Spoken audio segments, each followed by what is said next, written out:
അപ്പോൾ നമുക്കൊരു soybean fry ഉണ്ടാക്കി നോക്കാം. അപ്പോൾ ഞാൻ സോയാബീൻ ആദ്യം ചൂടുവെള്ളത്തിൽ ഉപ്പിട്ടിട്ട് കുതിർക്കാൻ വെച്ചിട്ടുണ്ടായിരുന്നു.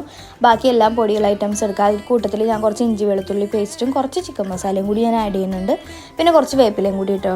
അപ്പോൾ നമ്മൾ ആ വെള്ളത്തിൽ നിന്ന് അത് നല്ലോണം പിഴിഞ്ഞിട്ട് വേറൊരു പാത്രത്തിലേക്ക് മാറ്റി വെച്ചിട്ട് എല്ലാ പൊടികളും കൂടി നന്നായിട്ട് മിക്സ് ചെയ്യുക. നമ്മൾ മീൻ വറുക്കാനൊക്കെ എടുക്കണ പോലെ തന്നെ.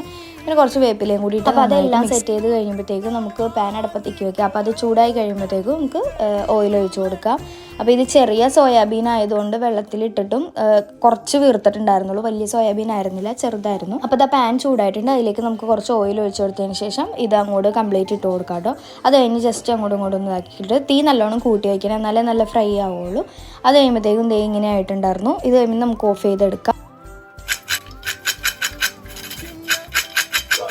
അപ്പോൾ നമ്മുടെ സോയാബീൻ ഫ്രൈ ഇവിടെ റെഡി ആയിട്ടുണ്ട്. അപ്പോൾ വീഡിയോ ഇഷ്ടപ്പെട്ടാൽ എല്ലാവരും ലൈക്ക് ചെയ്യണം, ഷെയർ ചെയ്യണം, സബ്സ്ക്രൈബ് ചെയ്യണം. അടുത്ത വീഡിയോ ആയിട്ട് ഞാൻ വരാം. ഓക്കെ.